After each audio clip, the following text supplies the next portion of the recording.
back in UK, London, and some other members of Germany Methodist Church came to Ghana. We are on a visit to Methodist Church Ghana, and we are visiting a lot of Methodist projects and institutions.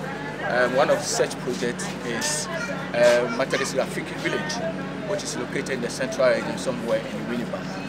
So we have been here, and fortunately of us, we happen to meet one person here who has just recently been a minister of state. He was the Minister of Lands and Natural Resources in the person of Mike Hammer. And we've been fortunate for him to, for us to come and meet such an honorable person in our country, in the community. So I just want to find out from him why he happens to be here at this point in time, and he's going to tell us why he's here. So honorable Minister. Yeah, first of all, let me wish you, the audience, a very happy New Year. The first one, as I said. And let me say that I've been an MP for the past 12 years. And a minister for 8 years as well. And it's always been my practice. Every New Year, I find time to spend time with quality time with this wonderful children. And today is not an exception. What I've been doing is that I was also involved in the project where I was, as a member of parliament, I facilitated the extension of electricity to this place and also ensured that they have water. Besides, I'm also a Christian. I have a firm belief in the Bible. It said in James chapter 1 verse 27 that true or pure religion, which is unadulterated, is visiting the orphans. So it's based on the word of God that I've found time to spend quality.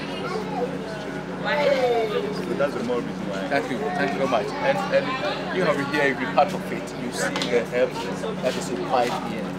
What will you say to the other people who might be watching what you are saying now? What ways will you have for them to try and bring also to come and support?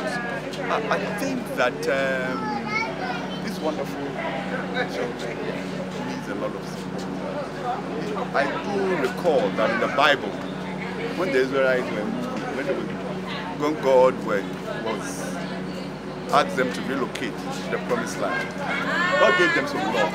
And one of the laws was that any time they harvest their produce, they should leave some for the orphans and the orphans. The orphans and the in these modern times, it's not everybody who's a farmer who is a farmer, but we are all directly or indirectly involved in some gainful employment that you receive some income. So it is proper that whatever you receive for the work that you do, you set some amount aside to help the underprivileged and those who for some reason bypassed by the government. So I'm using this opportunity, and I want to quote the Bible because the Bible is the truth. It is the word of God, and it's as relevant as 2,000 years ago. It's as relevant today as it was 2,000 years ago. So it was on the word of God that I'm using that to appeal to my fellow Christians, wherever they find themselves. That when God blesses you, when you are engaged in employment, please, don't spend everything that you earn as revenue or as income. Set aside some amount of money where you can use that money to help the less privileged society. And I know God will bless you. Thank you very much, Honorable Michael. I'm present where bien. Where bien.